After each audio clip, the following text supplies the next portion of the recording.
thanks for tuning in. I'm Jordan Green, and you're watching On Track, a weekly look at the biggest news in railroading. So, gas prices are on the rise because of the war in Ukraine. So, just what does that mean for passenger rail? Today, we're discussing what rising transportation costs could mean for rail transit and whether American passenger railroads could see a rise in traffic. For most of us, gas prices are getting out of control, and I mean out of control. Nearly $4 a gallon for gas. We're seeing the highest gas prices in history, and some economists say they will only get higher. That means driving long distances is going to take a toll on some, and possibly cancel long-distance car trips for others. But is there another solution for cheaper travel without breaking the bank or fuel prices? There is. Even in 2022, trains still connect travelers on coast-to-coast travel, and depending on which part of the nation you're in, rail networks are still highly accessible and somewhat user-friendly. Look no further than Amtrak, which provides passenger travel on several different coast-to-coast routes. As a student at Northwestern Oklahoma State here in Alva, I can get to Chicago, Illinois, or Los Angeles, California, and make connections with trains from around the country by taking the Southwest Chief from Newton, Kansas. For just $84, I can get a coach seat on board this train, and that will save me a lot of money traveling just about anywhere. This here is a photo of the Southwest Chief pulling into the Newton, Kansas depot back in December 2020. On that trip, I took it up to, I took it to Chicago, and from Chicago, I went into Rensselaer, Indiana to visit a good buddy of mine. Hadn't seen him in a long time, and ended up hopping on Amtrak for the trip there and back, and really enjoyed the trip. Train travel is a really fun way to get somewhere. So, for just $84, I was able to get the coach seat on board the train from Newton to Chicago, and right now, that is a steep discount compared to filling up the fuel tank in my truck, which now costs about $90. And I'd have to fill it up at 6 times for a round trip from those 2 points. Figure the math on that one out, and it's not hard to see that train travel would be a lot cheaper.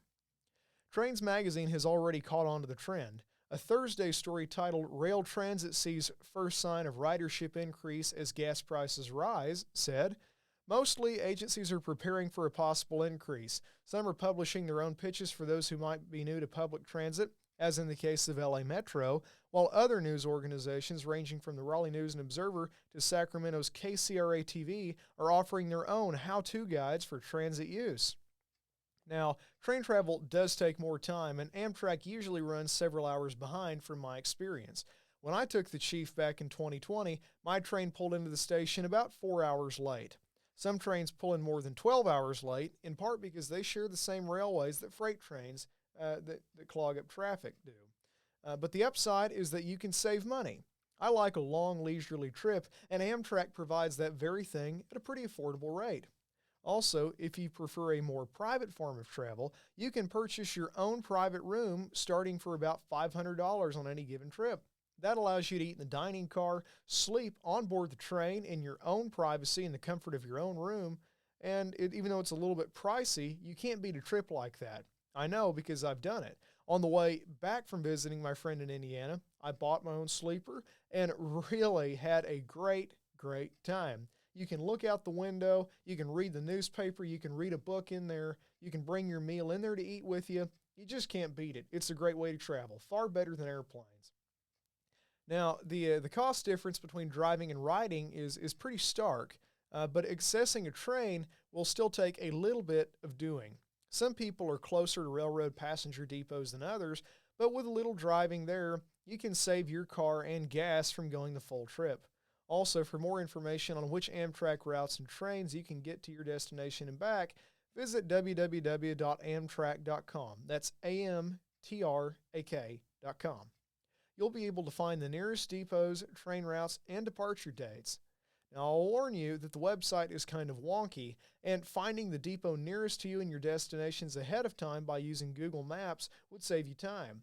Then, you can just plug the depot names into the search bar on the website, and it saves you some trouble. You can also call Amtrak's phone number and speak with a live operator to help schedule your trip. I've done that to modify my trip, and it was really helpful. So right now, Amtrak travel is limited to 5 days a week on most routes because of the pandemic. You'll want to make sure that you plan your trip accordingly. But if you're looking to save your trip this year, train travel might just be the answer. Thanks for tuning in to this episode of On Track. Don't forget to follow us and subscribe to us on YouTube at NWTV7 and on Twitch. Don't forget to like and subscribe either. I'm Jordan Green, and let's get back on track. I'll see you on down the line.